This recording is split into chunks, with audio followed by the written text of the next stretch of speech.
ಮಕ್ಕಳೇ, ನಾವಿವಾಗ ಅಳಿಲ್ ಬಗ್ಗೆ ಒಂದು ಲೇಖನವನ್ನು ಬರೆದಿದ್ದಾರೆ ಮಹಾದೇವಿ ವರ್ಮ ಅವರು ಬರೆದಿರುವಂಥ ಪ್ರತಿಯೊಂದು ಲೆಸನ್ಗಳಾಗಲಿ, ನಿಮಗೆ ಬರ್ತಿರೋದು ಲೆಸನ್ಗಳಾಗಲಿ, ಕವನಗಳಾಗಲಿ ತುಂಬ ಮೀನಿಂಗ್ಫುಲ್ ಅಂತ ಹೇಳ್ತೀವಿ ನಾವು, ತುಂಬ ಅರ್ಥಪೂರ್ಣವಾಗಿರುವಂಥದ್ದನ್ನು ಅವರು ನಿಮಗೆ ಕೊಟ್ಟಿದ್ದಾರೆ. ಇದರಲ್ಲೂ ನೋಡಿ, ಅವ್ರ ಮನೆಯಲ್ಲಿ ಅವರೊಂದು ಅಳಿಲನ್ನು ಸಾಕ್ಕೊಂಡಿದ್ದಾರೆ. ಅಳಿಲು ಎಷ್ಟು ಚೆನ್ನಾಗಿದೆ. ನಾವು ಅದೇ ಹೇಳ್ತೀನಲ್ಲ, ಮನೆಯಲ್ಲಿ ನಾವು ನಾಯಿ ಬೆಕ್ಕುಗಳನ್ನು ಸಾಕ್ತೀವಿ, ನಾಯಿಯನ್ನು ಸಾಕ್ತೀವಿ. ನಾಯಿಯಲ್ಲೂ ಎಷ್ಟೊಂದು ವೆರೈಟಿಗಳನ್ನ ನಾನು ನೋಡಿದ್ದೀನಿ.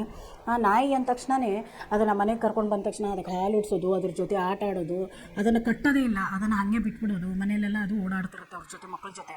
ಏನೋ ಒಂದು ಖುಷಿ, ಏನೋ ಒಂದು ಇದು ಮನೆ ಮೆಂಬರ್ ಥರ, ಒಂದು ಮನೆಯ ಸದಸ್ಯನ ಥರ ನಾವೇನು ಮಾಡ್ತೀವಿ, ಅದನ್ನು ನಾಯಿಯನ್ನು ನಾವು ಅಷ್ಟೊಂದು ಪ್ರೀತಿ ಮಾಡಿಕೊಂಡು ಇದು ಮಾಡ್ತೀವಿ. ಇಲ್ಲೇನೂ ಅದೇ ರೀತಿ ಮಹಾದೇವಿ ವರ್ಮ ಅವರು ಮನೆಯಲ್ಲಿ ಒಂದು ಅಳಿಲನ್ನು ಸಾಕ್ಕೊಂಡಿದ್ರು. ಆ ಅಳಿಲು ಸಾಕ್ಕೊಂಡಿದ್ರು ಅನ್ನೋದಕ್ಕಿಂತನೂ ಆ ಅಳಿಲು ಅವ್ರ ಮನೆ ಮುಂದುಗಡೆ ಇರೋವಂಥ ಮರದಲ್ಲಿ ಓಡಾಡಿಕೊಂಡು ಬರ್ತಾ ಅವಾಗ ಕಿಟಕಿಯಿಂದ ಹಣ್ಕೊಂಡು ಮಹಾದೇವಿ ವರ್ಮನ ನೋಡಿಕೊಂಡು ಏನೋ ಮನೇಲಿ ಬಂದಂತೆ ಮಾಡೋದು, ಮತ್ತು ಹೆದರ್ಕೊಂಡು ಓಡಿ ಹೋಗೋದು, ಈ ಥರ ಎಲ್ಲ ಮಾಡ್ತಿತ್ತು.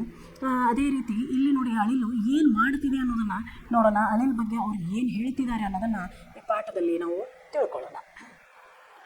अचानक एक दिन सवेरे कमरे से बरामदे में आकर मैंने देखा 2 कौवे एक गमले के चारों ओर चोंच से छुआ कर जैसे खेल रहे हैं.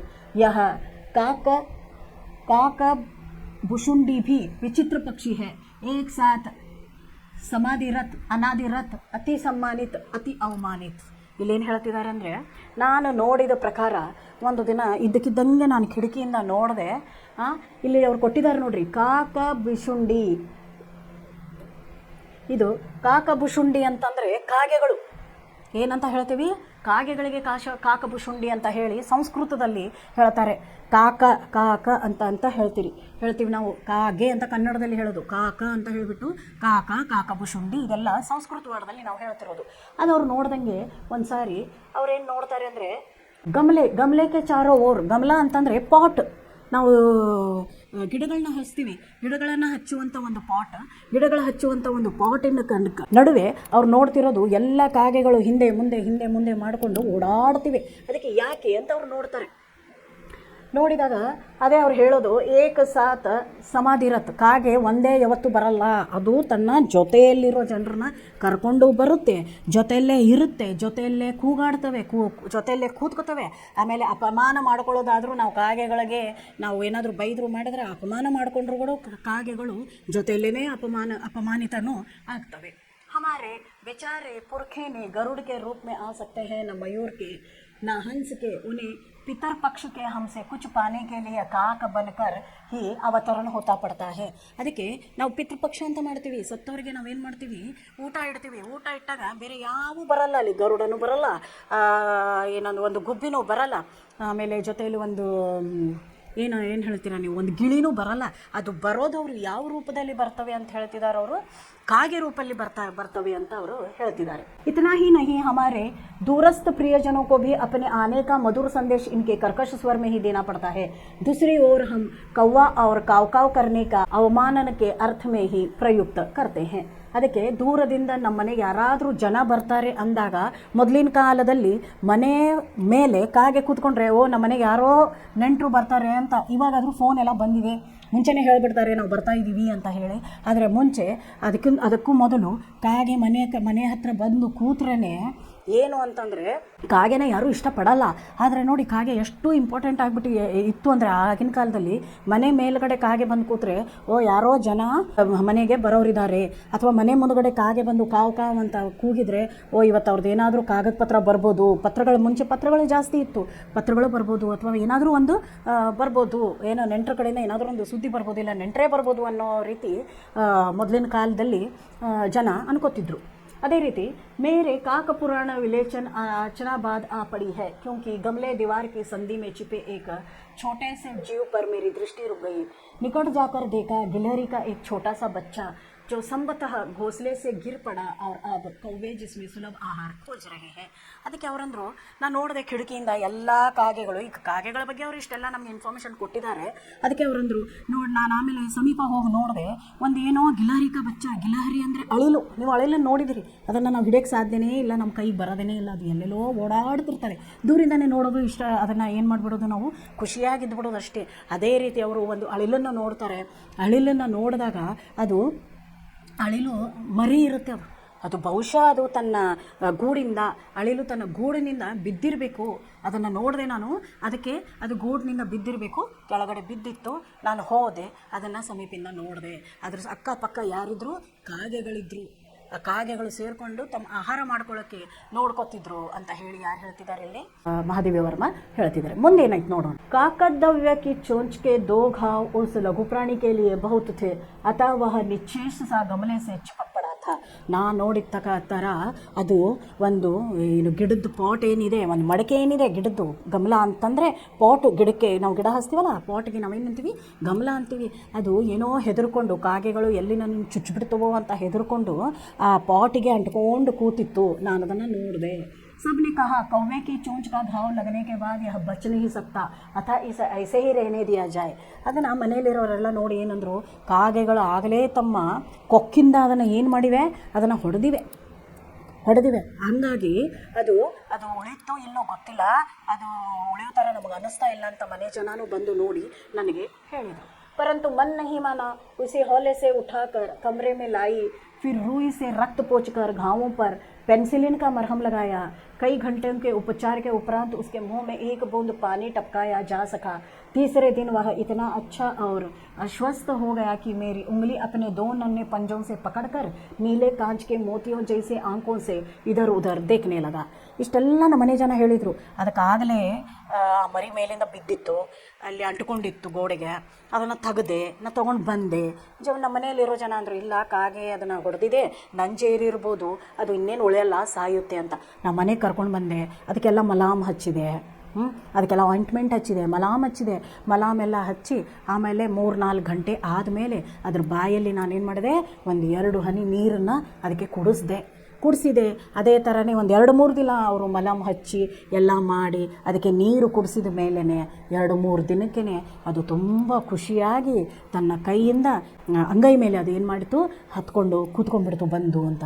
ಇನ್ನು 3 ದಿನ ಆದಮೇಲೆ ಅಳಿಲ್ ಮರಿ ಏನಾಗಿದೆ, ತುಂಬ ಹುಷಾರಾಗಿದೆ, ಚೆನ್ನಾಗಿ ಆಗಿದೆ. 3-4 मास में उसके स्निग्ध रोया, जुब्बेदार पूंछ, चंचल चमकीले आंखें सबको विस्मित करने लगी. 3-4 ದಿನದಲ್ಲೇ ಅದರದ್ದು ಬೆನ್ನ ಮೇಲೆ 3 ಗೆರೆ ಎಳೆದಿರೋ ಥರ ಇರುತ್ತೆ. ಆಮೇಲೆ ಅದರದ್ದು ಹಿಂದಿರೋ ಬಾಲ ನೋಡಬೇಕು, ಕೂದಲಿಂದ ಒಳ್ಳೆ ಗುಚ್ಚದ ಥರ ಕಾಣುತ್ತೆ. ಇದೆಲ್ಲ ನೋಡಿದ ತಕ್ಷಣ ಅದು 3-4 ದಿನದಲ್ಲೇ ನಮ್ಮ ಮನೇಲಿ ಏನು ಮಾಡೋಕ್ಕೆ ಶುರು ಮಾಡ್ತು, ಚೆನ್ನಾಗಿ ಓಡಾಡೋಕ್ಕೆ ಶುರು ಮಾಡ್ತು. ನನ್ನ ಮನೆ ಜನರಿಗೆಲ್ಲ ಶಾಕ್ ಆಯಿತು, ಎಲ್ಲೋ ಸಾಯುತ್ತೆ ಅಂದ್ಕೊಂಡಿದ್ದೆ, ಉಳ್ಕೊಂಡ್ಬಿಟ್ಟಿದೆಯಲ್ಲಪ್ಪ ಅಂತ ನಮ್ಮ ಮನೆಯಲ್ಲಿರೋ ಜನರಿಗೆಲ್ಲ ಶಾಕ್ ಆಗಿಬಿಡ್ತು. हम उसे गिल्लू कहकर बुलाने लगे. ನಾವು ಪ್ರೀತಿಯಿಂದ ಅದನ್ನು ಏನಂತ ಕರೆಯಕ್ಕೆ ಶುರು ಮಾಡಿದ್ವಿ, ಗಿಲ್ಲು ಅಂತ ಕರೆಯಕ್ಕೆ ಶುರು ಮಾಡಿದ್ವಿ. मैंने फूल रखने की एक हल्की डालिये में रुई बिछाकर उसे तार से खिड़की पर लटका दिया. ನಾನೇನು ಮಾಡಿದೆ, ಹೂ ಇಡೋವಂಥ ಜಾಗದಲ್ಲಿ ಏನು ಮಾಡಿದೆ, ಅದನ್ನು ಒಂದು ಸ್ವಲ್ಪ ಹತ್ತಿ ಹಾಕ್ಕೊಂಡು ಅದಕ್ಕೆ ಮೆತ್ತಗೆ ಅದಕ್ಕೆ ಕುತ್ಕೊಳ್ಳೋಕ್ಕೆ ಜಾಗ ಮಾಡಿಬಿಟ್ಟು ಕಿಟಕಿಗೆ ಅದನ್ನು ನಾನೇನು ಮಾಡಿದೆ, ಅದನ್ನು ಸಿಗಿಸಿ ಇಟ್ಬಿಟ್ಟೆ. 2 वर्ष वही गिल्लू का घर रहा. वह स्वयं हिलाकर अपने घर में झूलता और अपनी कांच के मनोकोसी आंखों से कमरे के भीतर और खिड़की से बाहर न जाने क्या देखता समझता रहता. परंतु उसकी समझदारी और कार्यकलाप पर सबको आश्चर्य होता. 2 ವರ್ಷ ಅದನ್ನು ತೊಗೊಂಡು ಬಂದು ಅದನ್ನೆಲ್ಲ ರೆಡಿ ಮಾಡಿ ಅದನ್ನು ನಮ್ಮ ಮನೆಯಲ್ಲಿ ಅದು ಇರ್ಕೊಂಡು ಎಷ್ಟು ದಿನ ಆಯ್ತೀಗ, 2 ವರ್ಷ ಆಯಿತು. ನಾನು ಯಾವ ಜಾಗದಲ್ಲಿ ಅದನ್ನು ಇಟ್ಟಿದ್ದೀನೋ ಆ ಜಾಗದಲ್ಲೇ ಅದಿದೆ. ಒಂದು ಸಾರಿ ಮನೆ ಜನರಿಗೆ ನೋಡುತ್ತೆ, ಒಂದು ಸಾರಿ ಹೊರಗಿನ ಜಗತ್ತನ್ನು ಕಿಟಕಿಯಿಂದ ನೋಡುತ್ತೆ. ಅದು ಏನು ನೋಡುತ್ತೋ, ಅದು ಏನು ಅರ್ಥ ಮಾಡ್ಕೊಳ್ಳುತ್ತೋ ಅನ್ನೋದೇ ನಮ್ಗೆ ಗೊತ್ತಾಗಲ್ಲ ಅಂತ ಅವರು ಇಲ್ಲಿ ಹೇಳ್ತಿದ್ದಾರೆ. ಅದ್ರ ಜೊತೆಗೆ ಅದು ಹೇಳ್ತಿದ್ದಾರೆ, ನೀಲೇಸಿ ಆಂಖೆ, ಅದನ್ನು ನೋಡಿದ ತಕ್ಷಣವೇ ಅದ್ರ ಕಣ್ಣು ನೋಡೋಕ್ಕೆ ಒಳ್ಳೆ ಗಾಜಿನ ಕಣ್ಣಿದೆಯೋ ಏನೋ ಥರ ಚಕ ಚಕ ಚಕ ಚಕ ಅಂತ ಏನು ಮಾಡುತ್ತದೋ ಮಿಂಚ್ಕೊಳ್ಳುತ್ತೆ, ಆ ಥರ ಇತ್ತು. 2 ವರ್ಷ ವಹಿ ಗಿಲ್ಲು ಕಾ ಘರ್ ರಹ. ಅದೇ ಆ ಮನೆ ನಾನು ಮಾಡಿಟ್ಟಿದ್ದೆ, ಅದು 2 ವರ್ಷದವರೆಗೂ ಅದೇ ಮನೆ ಉಳ್ಕೊಂಡಿತ್ತು. जब मैं लिखने बैठती तब अपनी ओर मेरा ध्यान आकर्षित करने की उसे इतनी तीव्र इच्छा होती थी कि उसने एक अच्छा उपाय खोज निकाला. ನಾನು ಏನೇ ಕೆಲಸ ಮಾಡ್ತಿದ್ರು ಸುಮ್ಮನಿದ್ರೆ ಅಡ್ಡಿ ಇಲ್ಲ, ಮೈ ಮೇಲೆಲ್ಲ ಓಡಾಡ್ತಿತ್ತು. ಇಲ್ಲ ನಾನು ಏನಾದರೂ ಕೆಲಸ ಮಾಡ್ಬೇಕಾದ್ರೆ ಅವರೊಂದು ಲೇಖಕಿ, ಯಾರೋ ಇಲ್ಲಿ ಮಾದೇವಿ ವರ್ಮ ಅವ್ರೇನು ಮಾಡಿದರು, ಒಂದು ಲೇಖಕಿ, ಮಹಾದೇವಿ ವರ್ಮ ಲೇಖಕಿ ಆದಾಗ ಅವ್ರೇನಾದ್ರು ಬರೀತಿರ್ತಾರೆ, ಲೇಖನ ಬರೀತಿರ್ತಾರೆ, ಅಥವಾ ಏನಾದರೂ ವಿಚಾರ ಮಾಡ್ತಿರ್ತಾರೆ, ಏನಾದರೂ ಕೆಲಸ ಮಾಡ್ತಿರ್ತಾರೆ. ಅದು ಮಾಡ್ತಾ ಕೂತಿರ್ಬೇಕಾದ್ರೆ ಅವ್ರಿಗೇನು ಅನಿಸುತ್ತೆ, ಅದು ಹೆಂಗಾದರೂ ಮಾಡಿ ಅವ್ರ ಧ್ಯಾನನ ಬೇರೆ ಕಡೆ ಆಕರ್ಷಣೆ ಮಾಡೋಕ್ಕೆ ಕೈಕಾಲು ಬಡಿತಿತ್ತು. वह मेरे पैर तक आकर सर से पर्दे पर चढ़ जाता और फिर उसी तेजी से उतरता. उसका यह दौड़ने का क्रम तब तक चलता जब तक मैं उसे पकड़ने के लिए न उठती. ಅದು ಬರೋದು ಸುಮ್ಮನೆ ನನ್ನ ಕಾಲ ಮೇಲಿಂದ ಮೇಲೆ ಹತ್ತೋದು, ಇಲ್ಲಿ ಈ ಕಡೆ ಜಿಗಿಯೋದು ಆ ಕಡೆ ಜಿಗಿಯೋದು. ಯಾವಾಗಿನ ಥರ ಈ ರೀತಿ ನನ್ನನ್ನು ಅದು ತೊಂದರೆ ಕೊಡೋಕ್ಕೆ ಶುರು ಮಾಡ್ತು ಅಂತಂದರೆ, ಯಾವಾಗಿನವರೆಗೂ ನಾನು ಅದನ್ನು ಪಟ್ಟಂತ ಹಿಡಿಯಲ್ವೋ ಅಲ್ಲಿವರೆಗೂ ನನಗೆ ತೊಂದರೆ ಕೊಡೋಕ್ಕೆ ಶುರು ಮಾಡ್ತು. कभी मैं गिल्लू को पकड़कर एक लंबे लिफाफे में इस प्रकार रख देती कि उसे अगले 2 पंजा और सिर के अतिरिक्त सारा लघुगत लिफाफे के भीतर बंद रहता. ಒಂದೊಂದು ಸಾರಿ ಅದನ್ನು ಹಿಡಿದಾಗ ನಾನು ಅದನ್ನು ಏನು ಮಾಡಿಬಿಡ್ತಿದ್ದೆ, ಒಂದು ಕವರಿಗೆ ಹಾಕಿಬಿಡ್ತಿದ್ದೆ. ನಿಮ್ಮ ಮನೆಗೆಲ್ಲ ಪೋಸ್ಟ್ ಬರುತ್ತೆ, ಪೋಸ್ಟ್ ಕವರ್ ನೋಡಿದ್ರಿ, ಉದ್ದುದ್ದಿಗೆ ಇರ್ತವೆ ಪೋಸ್ಟ್ ಕವರ್, ಅಂಥದ್ದೊಂದು ಕವರಲ್ಲಿ ಅದನ್ನು ಹಾಕ್ಕೊಂಡು ಬರೀ ಅದ್ರ 2 ಕಾಲು ಹೊರಗಡೆ ತಲೆ ಹೊರಗಡೆ ಇರೋ ಥರ ನಾನೇನು ಮಾಡಿಬಿಡ್ತಿದ್ದೆ, ಆ ಥರ ಹಾಕಿ ಅದನ್ನು ಒಂದು ಕಡೆ ಕೂರಿಸ್ಬಿಡ್ತಿದ್ದೆ. ಯಾಕಂದರೆ ಅದು ಇಲ್ಲಿಂದ ಅಲ್ಲಿ ಏನಾಗಬಾರ್ದು, ಅಲ್ಲಾಡಬಾರ್ದು ಅಂತ. इस अद्भुत स्थिति में कभी कभी घंटों मेज पर दीवार सहारे खड़ा रहकर वह अपनी चमकीले आंखों से मेरा कार्यकलाप देखता. ಹಂಗೆ ಹಾಕಿ ಕೂತ್ರೂ ಕೂಡ ಅದು ಸುಮ್ಮನೆ ಏನು ಮಾಡ್ತಿತ್ತು, ಯಾವಾಗ ಆ ಥರ ನಾನು ಹಾಕ್ತಿದ್ನೋ ಅವಾಗ ಸುಮ್ಮನೆ ಕೂತ್ಕೊಂಡು ನಾನು ಏನೇನು ಕೆಲಸ ಮಾಡ್ತೀನಿ ಏನೇನಿಲ್ಲ ಈ ಕಡೆಯಿಂದ ಆ ಕಡೆಯಿಂದ ಈ ಕಡೆ ನೋಡೋಕ್ಕೆ ಶುರು ಮಾಡ್ತು. ನೀವು ನೋಡಿದಿರಿ ಅಳಿಲು ಯಾವ ಥರ ಇರುತ್ತೆ ಅಂತ ನೋಡಿದ್ದೀರಾ ನೀವು? ಅಳಿಲು ಯಾವ ಥರ ಹೇಗಿರುತ್ತೆ, ಅದು ಎಲ್ಲೆಲ್ಲಿ ಓಡಾಡುತ್ತೆ, ಕೈಗೆ ಸಿಗಲ್ಲ, ಮರದ ಈ ಕಡೆಯಿಂದ ಆ ಕಡೆಯಿಂದ ಈ ಕಡೆ ಎಲ್ಲೆಲ್ಲಿ ಕಾಯಿ ಹಣ್ಣು ಸಿಗ್ತಾ ಇರುತ್ತೋ ತಿನ್ಕೊಂಡು ಅದು ಒಳ್ಳೆ ಜೀವನವನ್ನು ಮಾಡ್ತಾ ಇರುತ್ತೆ. ಇಲ್ಲೇನು ಇದು ಮೈ ಹುಷಾರಿರಲಿಲ್ಲ ಅಂತ ಇದನ್ನು ತೊಗೊಂಡು ಬಂದು ಇವರು ಮನೆಯಲ್ಲಿ ಇಟ್ಕೊಂಡಾಗ ಮನೆಯಿಂದ ಈಚೆ ಹೋಗೇ ಇಲ್ಲ, ಅದು ಹೋಗೋಕ್ಕೆ ಅದಕ್ಕೆ ಇಷ್ಟ ಇಲ್ಲ. ಮಹಾದೇವಿ ವರ್ಮ ಜೊತೆನೇ ಆಟ ಆಡ್ಕೊಂಡು ಅದೇನು ಮಾಡ್ತು, ಮನೆಯಲ್ಲಿ ಉಳ್ಕೊಂಡ್ಬಿಡ್ತು. भूख लगने पर चिक करके मानो वह मुझे सूचना देता और काजू या बिस्किट मिल जाने पर उसी स्थिति लिफाफे के बाहर वाले पंजों से पकड़कर कुतरता रहता. कुतरना ಅಂತಂದರೆ ತಿನ್ನೋದು, ಅದನ್ನು ಮುರ್ಕೊಂಡು ತಿನ್ನೋದು. ಅದಕ್ಕೆ ಯಾವ್ಯಾವ ರೀತಿ ಇದು ಹಸಿವಾಗೋಕ್ಕೆ ಶುರು ಆಯಿತು, ಅದು ಬೇಗ ನನಗೆ ಚಿಕ್ ಅಂತ ಏನು ಮಾಡ್ತು, ಶಬ್ದ ಮಾಡಿ ನನಗೆ ಹೇಳೋಕ್ಕೆ ಪ್ರಯತ್ನ ಪಡ್ತು, ನನಗೆ ಹಸಿವಾಗಿದೆ ಊಟ ಕೊಡು ಅಂತ. ನಾನು ಯಾವಾಗ ಒಂದು ಬಿಸ್ಕಿಟ್ ಕೊಟ್ಟನೋ, ಒಂದು ಕಾಜು ಕೊಟ್ಟನೋ, ಒಂದು ಬಾದಾಮ್ ಕೊಟ್ಟನೋ, ಅವಾಗ ಕೊಟ್ಟಾಗ ಅದೇನು ಮಾಡ್ತು, ಬೇಗ ತಿನ್ನೋಕ್ಕೆ ಶುರು ಮಾಡಿತು. फिर गिल्लू के जीवन का प्रथम वसंत आया. बाहर की गिलहरियाँ खिड़की के जाली के पास आकर चिक करना न जाने क्या कहने लगी थी. ಇದೇ ನಾನು ನೋಡ್ದಂಗೆ ಈ ಗಿಲ್ಲುನ ಫ್ರೆಂಡ್ಸು, ತುಂಬ ಜನ ಫ್ರೆಂಡ್ಸ್ಗಳು ಇದರದ ಶಬ್ದ ಕೇಳಿಬಿಟ್ಟು ಆ ಮರದಲ್ಲಿರುವಂಥ ಬೇರೆ ಅಳಿಲುಗಳು ಬಂದು ಇದನ್ನು ಕರೆಯೋಕ್ಕೆ ಶುರು ಮಾಡಿದರು. ಇದನ್ನು ಕಿಟಕಿ ಹತ್ರ ಬಂದುಬಿಟ್ಟು ಚಿಕ್ ಮಾಡಿ ಅವುಗಳನ್ನ ಕರೆಯೋದು, ಅದರ ಜೊತೆ ಮಾತಾಡೋದನ್ನು ಅವರು ಶುರು ಮಾಡಿದರು. गिल्लू को जाली के पास बैठकर अपनेपन से बाहर झांकते देख मुझे लगा कि इसे मुक्त करना आवश्यक है. ಅದು ಹೊರಗಡೆ ಇರುವಂಥ ಅಳಿಲನ್ನು ನೋಡಿ, ಅಳಿಲುಗಳು ಬಂದು ಅದನ್ನು ಕರೆಯೋದನ್ನು ನೋಡಿ, ಅದನ್ನು ನಾನು ನೋಡಿದ ತಕ್ಷಣವೇ ನನಗೂ ಅನ್ನಿಸ್ತು ಇದನ್ನು ಬಿಟ್ಬಿಡಬೇಕು, ಹೊರಗಡೆ ಬಿಟ್ಬಿಡಬೇಕು. ಯಾಕಂದರೆ ಇವಾಗ ಅದು ಓಡಾಡ್ಕೊಂಡಿರುತ್ತೆ, ಊಟ ಮಾಡುತ್ತೆ, ಎಲ್ಲ ಮಾಡುತ್ತೆ, ಓಡಾಡ್ಬೋದಲ್ಲ, ಆರಾಮಾಗಿ ಓಡಾಡ್ಬೋದು, ಮಾಡ್ಬೋದು, ಇದನ್ನು ಬಿಟ್ಬಿಡಬೇಕು ಅಂತ ನನಗೆ ಅನ್ನಿಸ್ತು. गिल्लू को जाली के पास बैठकर अपनेपन से बाहर झांकना देखने की मुक्त करना आवश्यक लगा. मैंने कीले निकालकर जाली का एक कोना खोल दिया और इस मार्ग से गिल्लू ने बाहर जाने पर सचमुच ही मुक्त की सांस ली. इतने छोटे से जीव को घर में पले कुत्ते बिल्लियों से बचाना भी एक समस्या थी. मेरे कमरे से बाहर जाने पर वह खिड़की खुली जाली की राह बाहर चला जाता और दिन भर गिलोरियों का झुंड का नेता बना हर डाल पर उछलता कूदता रहता और ठीक 4 बजे वह खिड़की से भीतर आकर अपने झूले में झूलने लगता. ಅದಕ್ಕೆ ಅಂತ ಒಂದು ನಾನು ಏನು ಮಾಡಿದೆ, ಉಯ್ಯಾಲೆನ ರೆಡಿ ಮಾಡಿದೆ, ಒಂದು ಜೋಕಾಲಿ ರೆಡಿ ಮಾಡಿಟ್ಟಿದ್ದೆ ಮನೆಯಲ್ಲಿ. ಅದು ಯಾವಾಗ ಅದು ಕಿಟಕಿಯಿಂದ ಹೊರಗಡೆ ಅದು ನೋಡೋಕ್ಕೆ ಶುರು ಮಾಡ್ತೋ, ನನಗೆ ಅನ್ನಿಸ್ತು ಅದನ್ನು ಹೊರಗೆ ಬಿಡಬೇಕು ಅಂತ. ಅದಕ್ಕೆ ನಾನೇನು ಮಾಡಿದೆ, ಕಿಟಕಿಗೆ ಹಾಕಿರುವಂಥ ಒಂದು ಜಾಲರಿನ ಸರಿಸಿ ಅದಕ್ಕೊಂದು ಸ್ವಲ್ಪ ಜಾಗ ಮಾಡಿದೆ ಹೊರಗೆ ಹೋಗೋಕ್ಕೆ. ಅದು ಒಂದಿನ ಹೋಯಿತು, ಮತ್ತೆ ತಿರ್ಗಾ ವಾಪಸ್ ಬಂತು. ಇವಾಗ ಅದು ಡೈಲಿ ಹೋಗುತ್ತೆ, ಬೆಳಗ್ಗೆನೇ ಅದನ್ನು ಬಿಟ್ಬಿಡ್ತೀನಿ. ಬಿಟ್ಟಾಗ ಅದೇನು ಮಾಡುತ್ತೆ, ಬೇರೆ ಅಳಿಲುಗಳು ಏನೇನಿವೆ ಮರದ ಮೇಲೆ ಇರುವಂಥ ಬೇರೆ ಅಳಿಲಿನ ಗ್ರೂಪ್ ಜೊತೆ ಇದ್ಕೊಂಡು ಅದು ಏನು ಮಾಡೋಕ್ಕೆ ಶುರು ಮಾಡಿದೆ, ಈಗ ಬೇರೆ ಅಳಿಲಿನ ಜೊತೆ ಇದ್ಕೊಂಡು ಅವುಗಳ ಜೊತೆ ಅಲ್ಲಿ ಆಟ ಆಡಿಕೊಂಡು ಇಡೀ ದಿನ ಜಿಗಿದಾಡಿಕೊಂಡು ಕುಣ್ಕೊಂಡು ತನಗೇನು ಬೇಕೋ ಅಲ್ಲೆಲ್ಲ ತಿನ್ಕೊಂಡು ಸಂಜೆ ಬರೋಬ್ಬರಿ 4 ಗಂಟೆಗೆ ಮತ್ತೆ ಕಿಟಕಿಯಿಂದ ಒಳಗಡೆ ಬಂದು ತನ್ನ ಜೋಕಾಲಿಯಲ್ಲಿ ಕೂತ್ಕೊಂಡು ಚೆನ್ನಾಗಿ ಅದೇನು ಮಾಡುತ್ತೆ, ಜೋಕಾಲಿ ಆಟವನ್ನು ಆಡುತ್ತೆ ಅಂತ ಹೇಳ್ತಿದ್ದಾರೆ. ಮುಜೆ ಚೌಂಕನೆ ಕಿ ಇಚ್ಛಾ ಇಸ್ಮೆ ನ ಜಾನೆ ಕಬ್ और कैसे उत्पन्न हो गई थी. कभी फूलदान के फूलों में छिप जाता, कभी पर्दे की चुन्नाट में और कभी ಸೋನಜೂಹಿಗೆ ಪತ್ತಿಯೊಮ್ಮೆ. ಸೋನಜೂಹಿ ಅಂದರೆ ಅದೊಂದು ರೀತಿಯ ಹೂವು. ಆಮೇಲೆ ಇಲ್ಲಿ ನೋಡ್ರಿ, ಚುನ್ನಾಟ ಅಂತಂತಂದರೆ ನೇರಿಗೆಗಳು. ನಾವು ಮಾಡಿರುವಂಥ ಪರ್ದೆ, ಮನೆಯಲ್ಲಿ ಪರ್ದೆ ಇವೆ ಸರಿನಾ, ಕರ್ಟನ್ ಹಾಕ್ತೀವಿ, ಪರ್ದೆ ಹಾಕ್ತೀವಿ, ಪರ್ದೆ ನೇರಿಗೆಗಳು. ಅದಕ್ಕೆ ಇಲ್ಲಿ ಅವ್ರು ಏನು ಹೇಳ್ತಿದ್ದಾರೆ, ಒಂದೊಂದು ಸಾರಿ ನನಗೆ ಶಾಕ್ ಆಗೋ ಥರ ಅದೇನು ಮಾಡ್ತಿತ್ತು, ನನಗೆ ಶಾಕ್ ಆಗೋ ಥರ ನನಗೆ ಅದು ನೋಡಿದ ತಕ್ಷಣ ನನಗೆ ಒಂದು ರೀತಿ ಸ್ಮರಣೀಯ ಆಗಿಬಿಡ್ತಿತ್ತು. ಎಲ್ಲಿ ಅಂದರೆ ಒಂದೊಂದು ಸಾರಿ ನಾವು ಮನೆಯಲ್ಲಿಟ್ಟರೋ ಫ್ಲವರ್ ವಾಸ್ ಏನಿದೆ, ಹೂವಿಂದು ಒಂದು ಮನೆಯಲ್ಲಿ ನಾವು ಅಲಂಕಾರಕ್ಕೆ ಏನು ಹೂ ಇಟ್ಟಿರ್ತೀವಿ, ಆ ಹೂ ಸಂದಲ್ಲಿ ಒಂದೊಂದು ಸಾರಿ ಹೂವಿನ ಸಂದಲ್ಲಿ ಅದೇನು ಮಾಡ್ತಿತ್ತು, ಹೋಗಿ ಸೇರ್ಕೊತಿತ್ತು. ಇಲ್ಲಾದರೆ ನಾವು ಮನೆಯಲ್ಲಿ ಮಾಡಿರುವಂಥ ಕರ್ಟನ್ ಒಳಗಡೆ ಅದು ಸೇರ್ಕೊತಿತ್ತು, ಆ ನೇರಿಗೆ ಒಳಗಡೆ ಹೋಗಿ ಮುಚ್ಕೊತಿತ್ತು. ಯಾಕಂದರೆ ನೋಡೋಕ್ಕೆ ಚಿಕ್ಕದಿರುವಂತಹ ಒಂದು ಅಳಿಲು ಮರಿಯೋದು ಅದು ಆ ರೀತಿ ಮಾಡ್ಕೊಂಡಿತ್ತು. ಇಲ್ಲಾದರೆ ಸೋನಜೂಹಿ ಅಂತ ಹೂವಿನ ಹೆಸರು. ಸೋನಜೂಹಿ ಅಂತ ಒಂದು ಹೂವು ಅಂದರೆ ಸಂಪಿಗೆ ಹೂವಿನ ಥರ, ಅದು ನೋಡೋಕ್ಕೆ ಸಂಪಿಗೆ ಹೂ ಥರ ಇರುತ್ತೆ.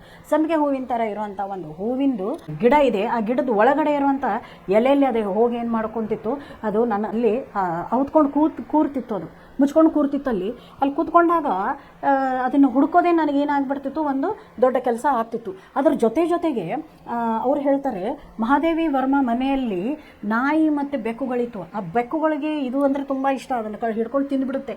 ಅದರಿಂದ ಅದನ್ನು ಹೆಂಗೋ ಮಾಡಿ ಪಾರು ಮಾಡಿ ಉಳಿಸೋದು ನನಗಾಗಿ ದೊಡ್ಡ ಕೆಲಸ ಆಗಿತ್ತು ಅಂತ ಯಾರು ಹೇಳ್ತಿದ್ದಾರೆ ಇಲ್ಲಿ, ಮಹಾದೇವಿ ವರ್ಮ ಹೇಳ್ತಿದ್ದಾರೆ. ನೋಡ್ರಿ, ನೆಕ್ಸ್ಟ್ ಅವ್ರು ಏನು ಹೇಳ್ತಾರೆ ನೋಡೋಣ. मेरे पास बहुत से पशु पक्षी है और उनका मुझसे लगाव भी कम नहीं है, परंतु उनमें से किसी को मेरे साथ मेरे थाली में खाने की हिम्मत हुई है, ऐसा मुझे स्मरण नहीं आता. ಅದಕ್ಕೆ ಅವ್ರು ಏನು ಹೇಳ್ತಾರೆ, ನಮ್ಮ ಮನೆಯಲ್ಲಿ ಬೇಕಾದಷ್ಟು ಪಶು ಪಕ್ಷಿಗಳನ್ನು ನಾನೇನು ಮಾಡಿದ್ದೀನಿ, ಸಾಕಿದ್ದೀನಿ. ಆದರೆ ಯಾರ ಹತ್ರನೂ ಅಷ್ಟೊಂದು ದಮ್ಮಿಲ್ಲ.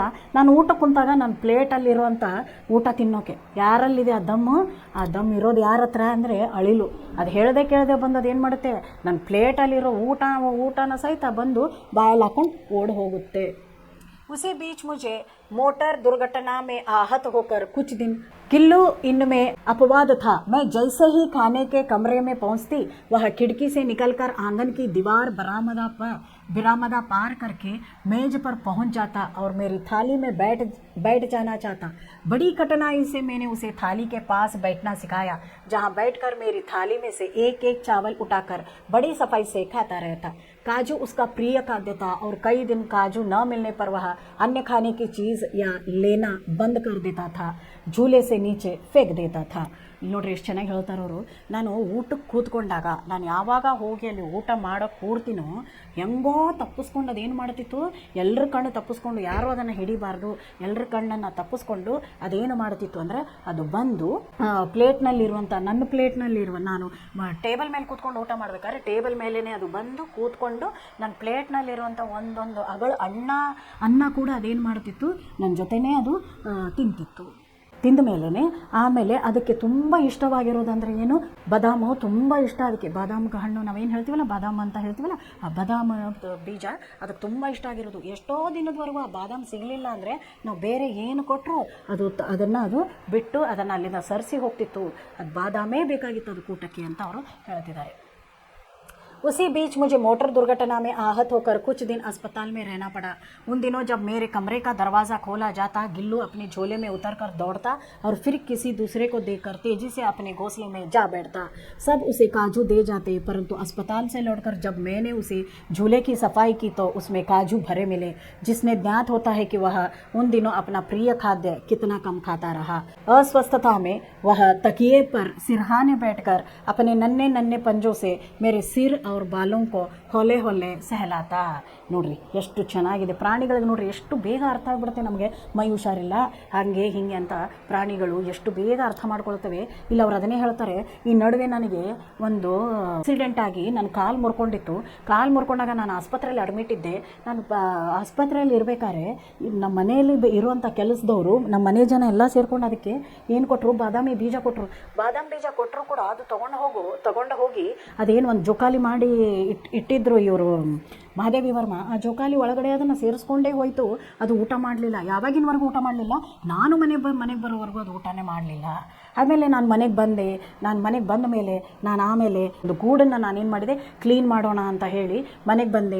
ನನ್ನ ಮನೆಗೆ ಬಂದು ಹುಷಾರಾದಮೇಲೆ ಆ ಗೂಡನ್ನು ನಾನು ಕ್ಲೀನ್ ಮಾಡೋಕ್ಕೆ ಹೋಗಬೇಕಾದ್ರೆ ನೋಡಿದ್ದು, ಅದರಲ್ಲಿ ಎಷ್ಟೊಂದು ಏನಿದ್ದವು ಅದರಲ್ಲಿ ಬಾದಾಮಿ ಬೀಜಗಳು ಹಾಗೆ ಬಿದ್ದಿತ್ತು. ಅಂದರೆ ನಾನು ಎಷ್ಟು ದಿನ ಆಸ್ಪತ್ರೆಯಲ್ಲಿದ್ದೆ ಅಷ್ಟು ದಿನ ಈ ಗಿಲ್ಲು ಏನಿದೆ, ಈ ಅಳಿಲು ಏನಿದೆ, ಅದು ಊಟನೇ ಮಾಡಿಲ್ಲ. ಅದಾದ ಮೇಲೆ ನಾನು ಕಾಲು ಮರ್ಕೊಂಡು ನಾನು ಬಂದು ಮಲಗಿದಾಗ ಅದೇನು ಮಾಡ್ತು, ಸಾವಕಾಶವಾಗಿ ನನ್ನ ಹತ್ರ ಬಂತು ಸ್ಲೋವಾಗಿ ತನ್ನ ಕಾಲಿಂದ ಏನು ಮಾಡ್ತು, ನನ್ನ ತಲೆನ ಸೌರಕ್ಕೆ ಶುರು ಮಾಡ್ತು. ನಾವು ನೋಡ್ರಿ ಮನೆಯಲ್ಲಿ ಈಗ ನಿಮಗೆ ಮೈ ಹುಷಾರಿರಲ್ಲ, ಮಲಗಿರ್ತೀರ, ಅವಾಗ ತಂದೆನೋ ತಾಯಿನೋ ಬಂದು ನಿಮ್ಮ ತಲೆ ಸವರಿ ಜ್ವರ ಬಂದಿದೆಯೋ ಇಲ್ಲೋ ನೋಡ್ತಾರೆ, ನಿಮಗೆ ಎಬ್ಬಿಸಿ ಕೂರಿಸಿ ಅವರು ಊಟ ಮಾಡಿಸ್ತಾರೆ, ತುತ್ತು ಮಾಡಿ ತಿನ್ನಿಸ್ತಾರೆ, ಮಾಡ್ತಾರೆ. ಅದೇ ರೀತಿ ಇಲ್ಲಿ ಪೂರ್ತಿ ಅದನ್ನು ತೊಗೊಂಡು ಬಂದು ಅದು ಬಿದ್ದು ಪೆಟ್ಟಾದಾಗ ಅದನ್ನು ತೊಗೊಂಡು ಬಂದು ಸಾಕಿದವರು ಮಹಾದೇವಿ ವರ್ಮ.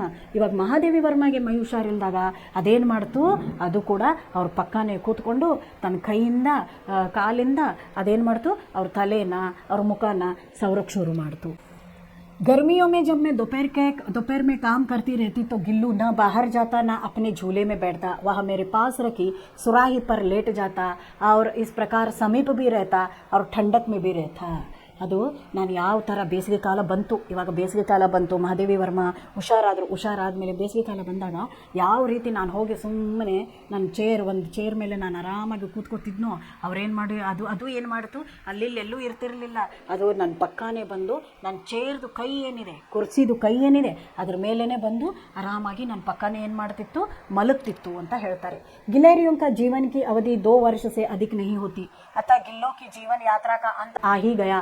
दिन भर उसने ना कुछ खाया ना कुछ बाहर गया. ನೋಡ್ರಿ, ಇಲ್ಲಿ ನಾವು ಜೀವಾವಧಿ ಅಂತ ಹೇಳ್ತೀವಿ, ಜೀವನ ಮಾಡುವಂಥ ಅವಧಿ. ಮನುಷ್ಯ ಜೀವಿತವಿರುವುದು 80ರಿಂದ 100 ವರ್ಷ ಅಂತ ಹೇಳ್ತಾರೆ. ಆದರೆ ಈಗಂತೂ ಜನ 60-70ಕ್ಕೇ ಏನಾಗ್ಬಿಡ್ತಾರೆ, ತೀರ್ಕೊಂಡ್ಬಿಡ್ತಾರೆ. ಅದೇ ರೀತಿ ಪ್ರತಿಯೊಂದು ಪ್ರಾಣಿಗೆ ಲೈಫ್ ಸ್ಪ್ಯಾನ್ ಅಂತ ನಾವು ಇಂಗ್ಲೀಷಲ್ಲಿ ಹೇಳ್ತೀವಿ. ಅದೇ ರೀತಿ ಪ್ರತಿಯೊಂದು ಪ್ರಾಣಿಗೂ ಒಂದು ಜೀವಾವಧಿ. ಅದಕ್ಕೆ ಅವ್ರು ಹೇಳ್ತಾರೆ, ಅದು ಅಳಿಲಿನ ಜೀವಾವಧಿ ಕೇವಲ 2 ವರ್ಷ. ಅದು ಜೀವಂತ ಇರೋದು ಎಷ್ಟು ವರ್ಷ? 2 ವರ್ಷ. ಆಗಲೇ ಅದು ಅವ್ರ ಮನೇಲಿ ಇದ್ಕೊಂಡೇ 2 ವರ್ಷ ಆಯಿತು. ಅದಕ್ಕೆ ಇವಾಗ ಅದರ ಜೀವನದ ಅವಧಿ ಮುಗಿಯೋಕ್ಕೆ ಬಂದಿದೆ. ಅದು ಒಂದು ದಿನ ಏನು ಊಟ ಮಾಡಿದೇನೆ ಹಾಗೇ ಸುಮ್ಮನೆ ಮಲಗ್ತಿದೆ. ಅವರಿಗೆ ತುಂಬ ಬೇಜಾರಾಗ್ಬಿಡ್ತು. ಈಗ ಆ ಅಳಿಲು ಏನಕ್ಕೆ ಬಂದಿದೆ, ಸಾಯೋಕ್ಕೆ ಬಂದಿದೆ ಅಂತ. पंजे इतने ठंडे हो रहे थे कि मैंने जाकर हीटर जलाया, उसे उष्णता देने का प्रयत्न किया, परंतु प्रभात की प्रथम किरण के साथ ही वह चिर निद्रा में सो गया. ಅದಕ್ಕೆ ಅವರಂದರು, ಅದು ಏನೋ ಅದ್ರ ಕೈ ಕಾಲೆಲ್ಲ ತಣ್ಣಗಾಗೋಕ್ಕೆ ಶುರುವಾಗಿತ್ತು. ಅದ್ರ ಕೈಗೆ ಕಾಲಿಗೆ ನೋಡ್ರಿ, ಯಾರಾದರೂ ನಾವು ಪ್ರಜ್ಞೆ ತಪ್ಪಿ ಬಿದ್ದರೆ ನಮ್ಮ ಕೈಯನ್ನು ಕಾಲನ್ನು ಏನು ಮಾಡ್ತಾರೆ, ತಿಕ್ತಾರೆ, ಸ್ವಲ್ಪ ಉಷ್ಣ ಬರಲಿ ಮೈಗೊಂದಿಷ್ಟು ಉಷ್ಣ ಬರಲಿ, ಬೇಗ ಏಳಲಿ ಅಂತ. ಅದೇ ಥರನೂ ಇವರು ಸ್ವಲ್ಪ ಗೀಟರ್ ಹಚ್ಚಿ ಆ ಪೂರ್ತಿ ಕೋಣೆನ ಒಂದು ಸ್ವಲ್ಪ ಬೆಚ್ಚಗೆ ಮಾಡಿಬಿಟ್ಟು ಅದನ್ನು ಭಾಳಷ್ಟು ನೋಡಿಕೊಂಡು ರಾತ್ರಿನೇ ಅದಕ್ಕೆ ಒಂದು ಸ್ವಲ್ಪ ಏನು ಉಷ್ಣ ಕೊಡೋಕ್ಕೆ ಪ್ರಯತ್ನ ಮಾಡಿದರು. ಆದರೆ ಬೆಳಗ್ಗಿನ ಮೊದಲನೇ ಕಿರಣ, ಸೂರ್ಯನ ಮೊದಲನೇ ಕಿರಣದ ಜೊತೆಗೇ ಅದು ಸತ್ತು ಹೋಗಿತ್ತು. ಎಷ್ಟು ಬೇಜಾರು ಅನಿಸುತ್ತಲ್ಲ. ಮನೆಯಲ್ಲಿ ನಾವು ಸಾಕಿರೋ ಪ್ರಾಣಿ ಸತ್ಬಿಟ್ರೆ ನಮ್ಮದೇನೋ ಒಂದು ರೀತಿ ಒಂದು ಅಟ್ಯಾಚ್ಮೆಂಟು, ನಾವು ಅದನ್ನು ಬಿಟ್ಕೊಡೋಕ್ಕಾಗಲ್ಲ. ಅದೇ ರೀತಿ ತೀರ್ಕೊಂಡಿತ್ತು. उसका झूला उतार कर रख दिया गया और खिड़की की जाली बंद कर दी गई, परंतु गिलोरियों की नई पीढ़ी जाली के उस पार चिक चिक करती रहती है और सोन जूही खिलते ही रहते हैं. ಸೋನ್ ಜೂಹಿ ಅಂತ ಒಂದು ಮರ, ಸಂಪಿಗೆ ಮರ ಅಂತ ಇಟ್ಕೊಳ್ರಿ. ಸಂಪಿಗೆ ಮರ ವರ್ಷ ಏನಿರುತ್ತೆ, ಹೂವು ಆಗ್ತಾನೆ ಇರುತ್ತೆ. ನಾನು ಈಗ ನೋಡ್ತಾ ಇದ್ದೀನಿ, ಅದಂತೂ ಸತ್ತೋಯ್ತು, ಇವತ್ತು ಬೆಳಗ್ಗೆನೇ ಅದು ಸತ್ತೋಯ್ತು. ಆದರೆ ಹೊರಗೆ ಕಿಟಕಿಯಿಂದ ಅದು ಹೊರಗಡೆ ಹೋಗೋ ಜಾಗ, ಅದನ್ನು ಮತ್ತೆ ನಾನು ಬಂದ್ ಮಾಡಿಸಿಬಿಟ್ಟೆ. ಅದನ್ನು ಜಾಲರಿ ಹಾಕಿಸಿ ಅದನ್ನು ಬಂದ್ ಮಾಡಿದ್ದೀನಿ. ಆದರೆ ಹೊರಗಡೆ ನೋಡ್ತೀನಿ, ಇನ್ನೂವರೆಗೂ ಎಲ್ಲ ಅಳಿಲಿನ ಗ್ರೂಪ್ಗಳು ಚಿಕ್ ಅಂತ ಅಲ್ಲೇನು ಮಾಡ್ತಿವೆ, ಅಲ್ಲಿ ಶಬ್ದಗಳನ್ನು ಮಾಡ್ತಾ ಇವೆ. ಅದು ನೋಡಿದರೆ ತುಂಬ ಬೇಜಾರು ಅನಿಸುತ್ತೆ ನನಗೆ. ಆದರೆ ವರ್ಷ ನೋಡ್ತೀವಲ್ಲ, ಬೆಳಿಗ್ಗೆ ಎದ್ದ ತಕ್ಷಣ ಸೂರ್ಯ ಹುಟ್ಟಲೇಬೇಕು, ಸಂಜೆ ಆದ ತಕ್ಷಣ ಮೊಳಗಲೇಬೇಕು. ನಾವು ಜನ ಇವತ್ತಿರ್ತೀವೋ ನಾಳೆ ಇರಲ್ವೋ. ಆದರೆ ಪ್ರತಿ ಸಾರಿನೂ ಪ್ರಕೃತಿ ಏನು ಮಾಡ್ತಾ ಇರುತ್ತೆ, ತಂದು ದಿನನಿತ್ಯದ ಇದರಲ್ಲಿ ಪ್ರಕೃತಿ ಮುಳುಗಿರುತ್ತದೆ. सोन जूनी की लता के नीचे गिल्लू की समाधि है, इसलिए भी कि कितनी लता सबसे अधिक प्रिय थी, इसलिए कि वह लघु गाता था, किसी वसंती दिन जूही के प्रतिभा छोटे फूल के रूप में खिल जाने का विश्वास मुझे संतोष देता. ಆ ಯಾವ ಮರದ ಗಿಡ ಅದಕ್ಕೆ ತುಂಬ ಇಷ್ಟ ಇತ್ತು, ಯಾವ ಸೋನು ಜೂಹಿದು ಏನು ಗಿಡ ಅದಕ್ಕೆ ಸಂಪಿಗೆ ಗಿಡ ಅದಕ್ಕೆ ಏನು ತುಂಬ ಇಷ್ಟ ಇತ್ತು, ಆ ಮರದ ಕೆಳಗಡೆನೇ, ಆ ಗಿಡದ ಕೆಳಗಡೆನೇ ಅದರದ್ದು ನಾನು ಏನು ಮಾಡಿದ್ದೀನಿ, ಸಮಾಧಿಯನ್ನು ಮಾಡಿದ್ದೀನಿ. ಯಾವಾಗ ಅಲ್ಲಿ ಒಂದು ಹೊಸ ಹೂ ಅರಳುತ್ತೋ ಅದು ನೋಡಿದ ತಕ್ಷಣ ನನ್ನ ಗಿಲ್ಲುನೇ ತಿರ್ಗಾ ಬಂದಿದೇನೋ ಅಂತ ಹೇಳಿ ಒಂದು ನನ್ನ ಹತ್ರ ಏನಾಗುತ್ತೆ, ನನಗೆ ಫೀಲ್ ಆಗುತ್ತೆ, ನನಗೆ ಆಭಾಸ ಆಗುತ್ತೆ. ಅರ್ಥ ಆಯ್ತಾ? ಅವರೇನೋ ಒಂದು ಪೆಟ್ಟು ಬಿದ್ದಿರುವಂಥ ಅಳಿಲು ಮರಿನ ತೊಗೊಂಡು ಬಂದು ಅದಕ್ಕೆಲ್ಲ ಮಲಾಮ್ ಹಚ್ಚಿ ಅದಕ್ಕೆ ಉಪಚಾರ ಮಾಡಿ ಔಷಧೋಪಚಾರ ಎಲ್ಲ ಮಾಡಿ ಆದ ಮೇಲೇನೂ ಕೂಡ ಪಾಪ ಅದೆಷ್ಟೋ ಚೆನ್ನಾಗಿ ಒಳ್ಳೆ ಫ್ರೆಂಡ್ ಥರ ಇರೋದು 2 ವರ್ಷ ಅವ್ರ ಜೊತೆ ಇದ್ಕೊಂಡು 2 ವರ್ಷ ಆದಮೇಲೆ ಏನಾಯ್ತದು, ಸತ್ತೋಯ್ತು. ಮನೆಯಲ್ಲಿ ಇರುವಂತಹ ಹೂವಿನ ಗಿಡದ ಕೆಳಗಡೆನೇ ಅದನ್ನು ಅಗದು ಏನು ಮಾಡಿಬಿಟ್ರು, ಅವರು ಸಮಾಧಿನ ಮಾಡಿಬಿಟ್ರು. ಇದೇ ಗಿಲ್ಲು ಪಾಠ. ಇದು ನಿಮಗೆ ಅರ್ಥ ಆಗಿರಬಹುದು. ಇದ್ರ ಜೊತೆ ಇದ್ರ ನೋಟ್ಸನ್ನು ನಿಮಗೆ ನಾವು ಕಳಿಸ್ತೀವಿ ನೋಡ್ರಿ. ಇವರಿದ್ದಾರೆ ಮಹಾದೇವಿ ವರ್ಮಾದು ಎಲ್ಲ ಲೆಸನ್ಗಳು, ಎಲ್ಲ ಕವಿತೆಗಳು, ಕವನಗಳು, ಸಣ್ಣ ಸಣ್ಣ ಕಥೆಗಳು ತುಂಬ ಚೆನ್ನಾಗಿದೆ, ತುಂಬ ಅರ್ಥಪೂರ್ಣವಾಗಿ ಅವರು ಏನು ಮಾಡಿದ್ದಾರೆ, ಅದನ್ನು ಬರೆದಿದ್ದಾರೆ. ಒಂದು ಸಾರಿ ಮಕ್ಕಳು ಅದನ್ನೆಲ್ಲ ಓದ್ಕೊಡ್ರಿ, ನಿಮ್ಗೆ ಅರ್ಥ ಆಗುತ್ತೆ. ಕತೆ ತುಂಬ ಚೆನ್ನಾಗಿದೆ.